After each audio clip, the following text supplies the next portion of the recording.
The daily taste of Tanya for today is on Daf Mem Aleph, page 146, the beginning of Perek Lamed Beis, chapter 32 of Tanya. V'hinei al yedei kiyum hadvarim hanal. Now by fulfilling and doing what we mentioned before, lihi yes gufei nivza v'nimos be'enov, to come to a state, an awareness where the body and the animal soul are despicable and despised. Rak simchos eti simchas hanefesh levado, and the joy that we have in life is coming from the joy of the godly soul alone, exclusively. Harezu derech yishara v'kalo. This then is the right and easy way, to come to fulfill the mitzvah of Avas Yisrael, of loving every Jew as yourself, l'chol nefesh miYisrael, in a way that it includes every Jew, l'migodel v'at kotel, from the greatest to the smallest. Because by nature, a person loves that which he respects, which he admires, which he finds admirable. And therefore, by nature, we love the greater person far more easily than we love the less impressive person, the small person. But through following the advice that was given before, and by reaching this level, where the body and the animal soul are despised, the body's needs, and the pleasure in life, the joy of life, comes from the godly soul, this is the proper way to come to love every Jew as yourself, from the greatest to the smallest. As yourself means that just as a person loves himself, not for any virtue that he finds within himself, not because of any talent or gift, or what is admirable within himself. He loves himself because he is himself. If he should find virtue to himself, if he should also be able to admire himself and respect himself, all the better. And he will do that too. But even if he finds himself undeserving and despicable and so on, even so he loves himself, and only the love will express itself in his despair and in his disappointment over his own failings. But all that is also part of his love. So in order to love every other Jew as you love yourself, you have to be able to love every other Jew for reasons other than the logical and natural reasons. In other words, for a reason other than the virtue that we find in the other person. Because if we love the person for his virtue, then there will be a difference between the greater Jew and the lower Jew, the lesser. We will love the tzaddik more than we love the rasha. But when we love a Jew the way we love ourselves, then it doesn't matter who the Jew is or what his talents are. The fact that he is Jewish makes him worthy of this kind of love, as we will soon see. What is the connection between despising the animal soul and taking joy and simcha from the godly soul and loving every Jew?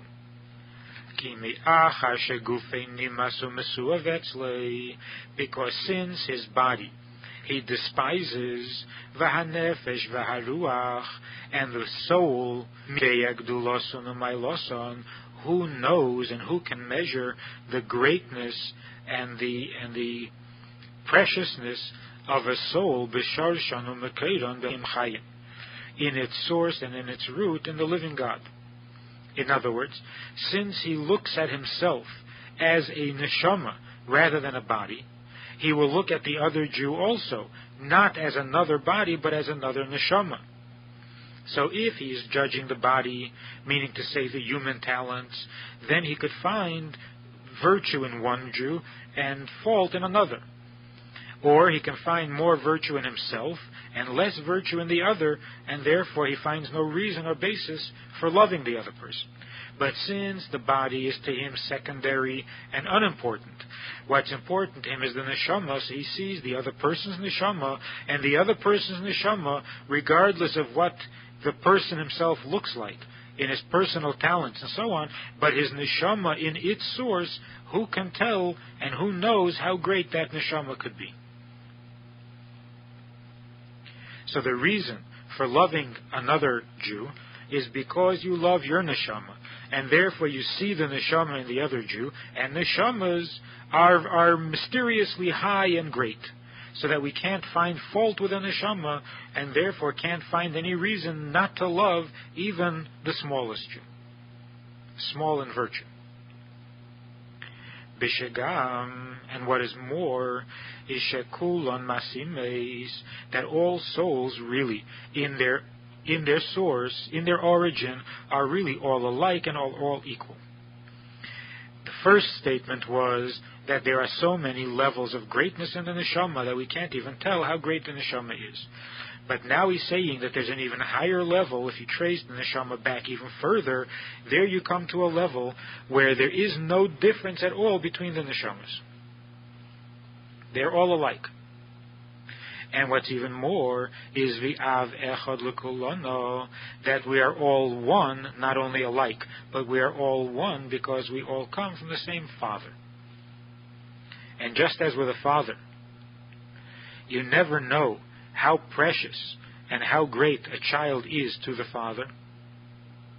Also, on some level within the father, before there exist different levels of children, before the children have gone their separate ways and developed into different types and different degrees of virtue, there's a time when all the children were equal in the father.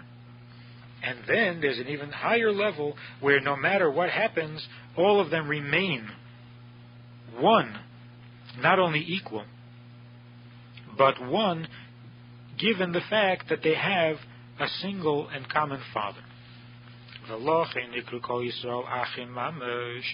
And that's why all Jews are called brothers, literally brothers, not only in spirit, not only in some spiritual level, but achim mamosh, which means that even after the neshama comes down into the body, every Jew is called a brother to every other Jew, because even as the neshama comes down, it retains that oneness that it has with the Father, and through the Father all neshamas are literally one. Mitzad sheirish nafsham b'avayechod, because of the common root of the neshama in one God, therefore all Jews are brothers. Rak shehagufim mechulakim, and what separates one Jew from another is only the body. Just like in brothers, they are brothers to each other, they're connected to each other, not because of any virtue that they have or that they see within each other. They are connected essentially, just as a mother is connected to her child, a brother is connected to his brother, a father is connected to his child. These are essential conditions of love, similar to the love that a person has for himself. None of these are based on virtue. None of these are based on logic. None of these are created by the person. Rather, they are a given condition. There is a love there by the very fact of our condition. So that a brother is connected to a brother because of the common Father. A neshama, a Jew, is connected to another Jew, not for any rational or created reason, but because of the very state of our existence.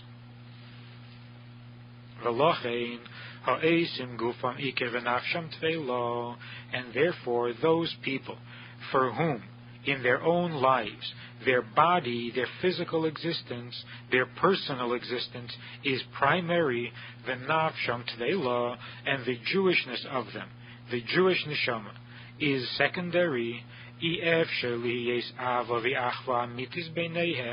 They can't possibly have a true love and a true brotherhood between them. They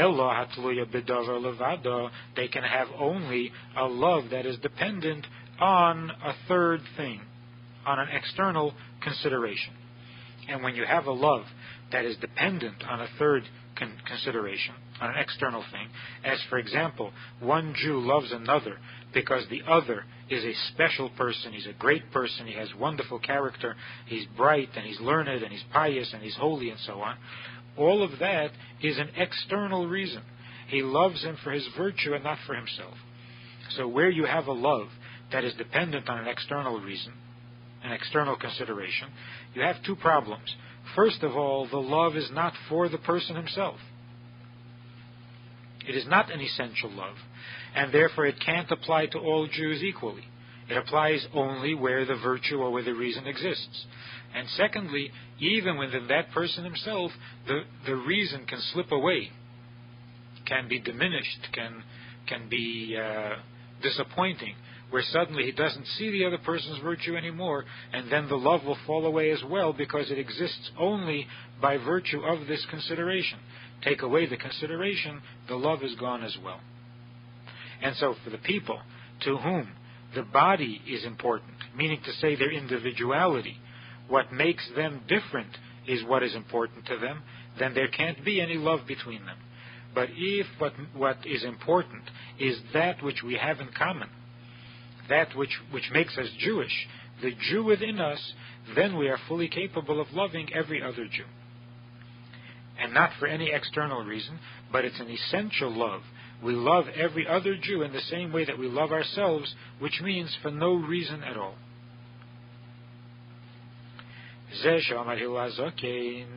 And that's why Hillel said, Al kiyum mitzvah, that the fulfillment of this mitzvah, of loving a fellow Jew, zehu kol ha-Torah kula, that this is the whole Torah, v'idach pirushahu, etc. And the rest of Torah is an explanation for this one mitzvah. And as he concludes there, go and learn. So how is it that the mitzvah of loving another Jew, all other Jews, is the essence of Torah, and the rest of Torah is an explanation? How are those mitzvahs that are between man and God, how do those mitzvahs explain, how are they an extension of the mitzvah of loving your fellow Jew?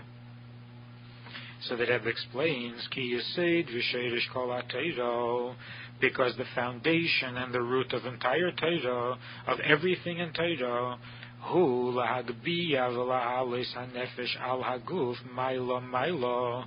It is the purpose of all of Torah to elevate and to give prominence to the nefesh over the guf, over the body, higher and higher ad ikra v'shar shadachol almin, to raise up the neshama over the body higher and higher until the root and the source of all creation. And this is what it takes to love a fellow Jew, that you have to elevate the significance and the prominence and the importance of your neshama over the importance and significance of your individuality, of the body and the animal soul, to such a degree that the joy of the godly soul completely overshadows and dismisses the sadness or the problematic condition of the animal soul and the body, to where that doesn't disturb or interfere at all the joy and the pleasure of the godly soul. And that is the case with all mitzvahs. All of Torah is meant to give prominence to the godly and to the spiritual over the material, to elevate the neshama back to its source much higher than the body. And what does this mean? To elevate the soul back to its source. Not to say that the soul is greater than the body because the soul is spiritual and the body is physical. Not to appreciate the soul, the godly soul, and take pleasure in it, instead of being involved and caught up with the animal soul, because the animal soul is temporary and the godly soul is permanent, because the body and the animal soul are finite, whereas the godly soul is infinite. Not for any of these reasons at all. That wouldn't be good enough, because we're trying to reach a level of insight, a level of awareness, a definition for ourselves that is big enough to include all Jews, every Jew, to say that the neshama is more precious than the body, and therefore the bodies should not interfere in our Avas Yisrael. The fact that we are separate bodies should not prevent one Jew from loving another. That's not enough, because even by virtue of the neshama, we can be separated and be unable to have this kind of absolute love for each other, because souls are also different. So if we're preferring the soul because of the soul's greatness, because of the virtues of a soul, then we're merely exchanging material possessiveness, where I want to have greater material wealth, greater material success, and I look down at those who have less. I'm exchanging that for a spiritual possessiveness. I want to possess all spiritual virtues, and I look down at people who have less spiritual virtues. So that wouldn't do. In order to love every Jew as you love yourself, you have to appreciate your neshama, not for the virtues that a neshama has, but you have to appreciate the neshama for its origin, for where it comes from, because it is not existing for itself and by itself as a spiritual giant, as a spiritual greatness, as a spiritual light and blessing. It exists as a part of God, and as such, every soul is included. So if we're looking at it not from the standpoint of the neshama's greatness, but rather the greatness of the Father that creates us all, in that we are all completely and exactly one. And that is what all of Torah is all about, to elevate us back, not to some level of spiritual highness or spiritual greatness, but to elevate us back to the origin of all the worlds, which means back to God Himself. The Gam, and another basic function of Torah and purpose of Torah, besides the function of elevating this spiritual over the physical, bringing the spiritual back to its root, back to its source, which is God, the other reason is, the other purpose of Torah is lahamshich erein sev baruch hu b'knesses Yisrael, to bring godliness down to Jewish souls, to Knesses Yisrael. Kameshakosov l'kamon, as we will write later, dahainu, which means b'mokir neshamis kol Yisrael, to bring godliness, to bring divine light to the neshamas as they are in their origin. Which means that in order for God to give us His blessing, in order for God's light to be available, to be drawn down into neshamas Yisrael, we have to have Avas Yisrael. Because in Avas Yisrael, as Hillel said to the person standing on one foot, what is hateful to you, do not do to others, which is a negative way of putting the mitzvah. But the reason he said it that way is because he wanted to express a very important and profound aspect of Avas Yisrael. And that is that which is hateful to you, meaning that the pain that is caused by a person seeing my faults, even though I myself have already seen my faults, the same faults, and I admit to them, yet when I see them and when I admit to them, it doesn't hurt, it doesn't do any damage, because my self-love protects me from that damage, so that although I see my faults, but it doesn't have any effect, because my love for myself comes first. And so, what is hateful to you, just as we hate to have our faults exposed without this protective love, because then, when it's not protected, it hurts, it does damage, it separates. Whereas when I see my fault, I don't get separated from myself. In the same way, when we look at another Jew, we should not see his faults without first loving him unconditionally as we do with ourselves. Now, when we do that, when we overlook the other person's faults and make them insignificant because the love precedes it. The love overwhelms it. The love is stronger than the chesed and than the fault. That brings us an equal and opposite reaction from God, in that God looks at us, and also, although He sees the faults, it doesn't make any impression on Him at all. As it says concerning the curse of Bilam, where it says that Le'ova Hashem Lishmaya El Bilam, that God didn't want to hear him. In other words, He heard, but He didn't care to hear him. He didn't want to hear, and therefore it made no effect. It had no effect. It made no impression.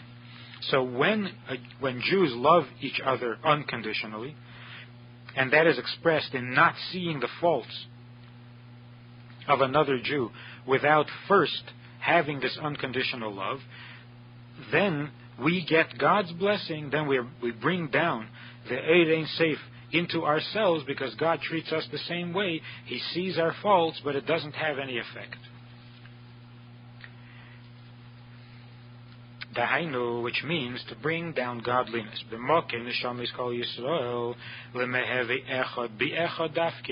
Because when can the oneness of God, the greatness of God, the whole essence of God, be revealed and express itself only in echad, in another place that is also echad? In other words, when Jews are all one. And not when there is separation between souls, because God does not rest in a broken and imperfect place. So when Jews are together, when there is Avas Yisrael, then there is the relation of godliness. Then God can dwell in us, one-on-one. But when there's separation between Jews, then there can't be any revelation of godliness.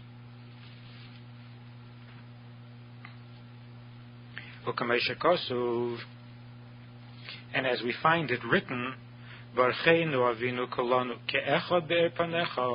we ask that God should bless us as a father, and He should bless all of us as one, with the praise. As explained at length elsewhere, the meaning of the statement is that when can we have God's blessing? Only when we see Him as a Father, which makes us all one. Only then can we have the true blessing of God's face, the light of God's face.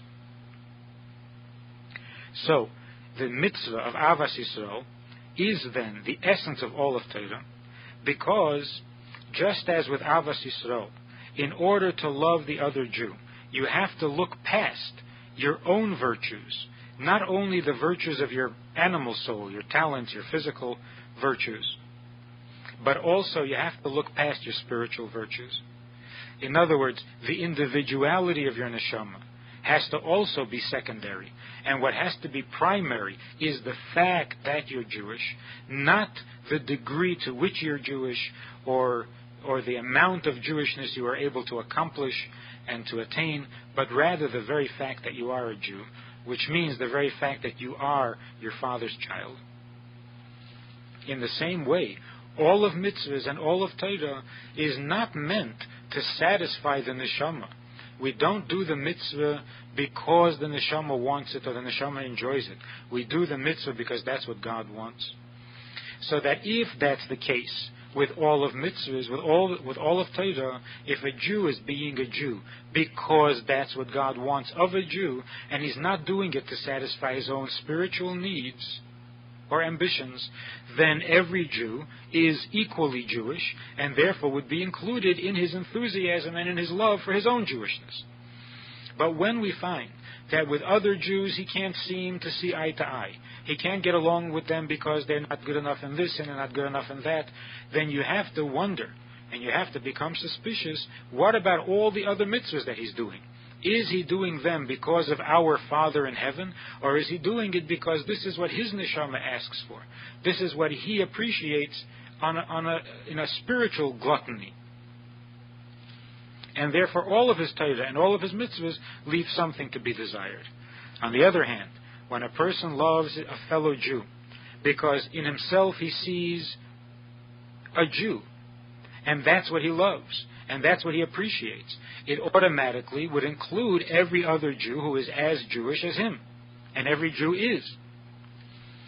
from that we can be confident that all the other mitzvahs that he does have the same edelkeit and the same holiness to them, that he is doing the mitzvah not because that's what he likes to do or that's what he wants to do, but rather because that is what God asks of him,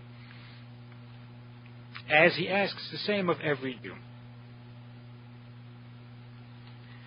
Now, the statement in the Gemara that there are times also, and there are individuals also, whom we have to hate,